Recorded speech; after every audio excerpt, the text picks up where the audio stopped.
गुरुदेव महाराज की जय।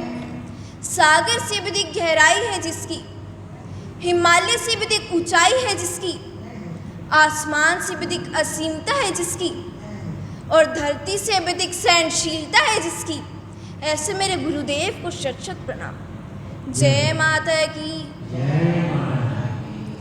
Just as a candle cannot burn without fire, a man cannot live without a spiritual life.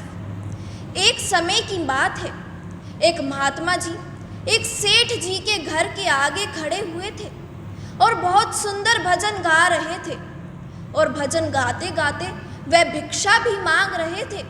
तो अंदर खड़ी सेठानी बार बार यही कह रही थी कि महात्मा जी 2 क्षण रुक जाइए, मैं अभी भोजन लेके आ रही हूँ, मेरा कार्य होने वाला है, आप थोड़ा इंतज़ार कर लीजिए, मैं अभी भिक्षा लेकर आ रही हूँ। और सेठानी के हाथों में ही भोजन की थाली होती है, परंतु फिर भी कहती है कि रुक जाइए। और महात्मा जी अपने आनंद में मुक्त थे, अपने भजन में मुक्त थे, और वे खड़े हुए थे, उन्हें नहीं पता कि वह कहाँ खड़े हैं। और सेठ जी ये सब देख रहे होते हैं और जाकर सेठानी से कहते हैं कि जब तुम्हारे हाथों में ही भोजन की थाली है और तुम फिर भी उन्हें इंतज़ार करने के लिए क्यों कह रही हो, जाकर उन्हें भोजन क्यों नहीं देती, क्यों उन्हें खड़ा कर रही हो, उनका इंतज़ार करवा रही हो। तो सेठानी कहती कि आप नहीं समझेंगे कि वो जो भजन गा रहे हैं वो बड़ा ही सुंदर है, वो जो भजन गा रहे हैं वो बड़ा ही प्रिय है, और मुझे वो भजन सुनना है। अगर मैंने जाकर उन्हें भोजन दे दिया तो वह तो भिक्षा लेकर आगे बढ़ जाएंगे, आगे चले जाएंगे, और मेरा ये भजन बीच में ही रह जाएगा, मैं इसे पूरा सुन नहीं पाऊंगी, परंतु मुझे ये पूरा सुनना है। और ये सब वार्तालाप महात्मा जी सुन लेते हैं और भीतर आते हैं और कहते हैं कि आपको मेरा भजन इतना पसंद आया, आपको मेरा भजन इतना अच्छा लगा, तो अगर आप भी ऐसे ही माँ भगवती के सामने, अपने परमात्मा के सामने पूरे हृदय भाव से भजन गाएंगे, पूरे हृदय से उनके सामने भजन गाएंगे, तो क्या वो सुनेंगे नहीं? वो ज़रूर सुनते हैं।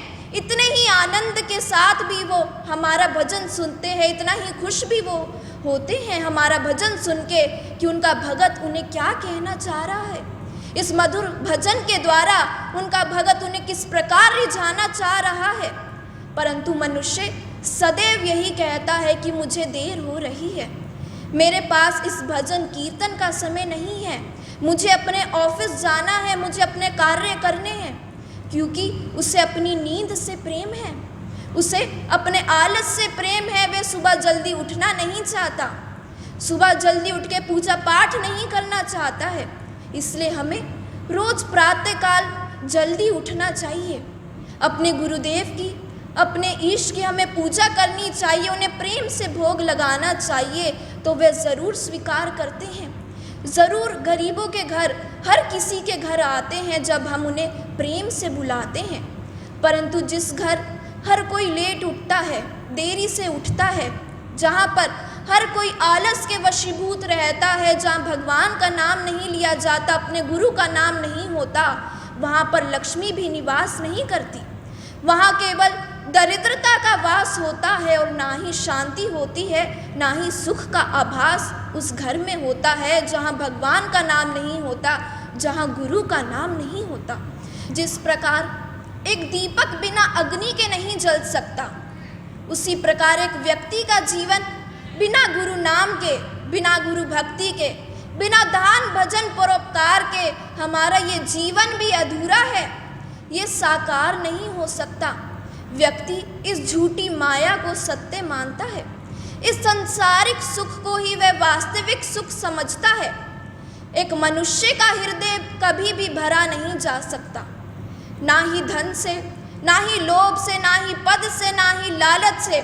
उसका हृदय सदैव खाली रहता है, क्योंकि हमारे हृदय की इच्छाएं कभी भी पूरी नहीं होती, हमारी तृष्णाएं कभी भी शांत नहीं होती।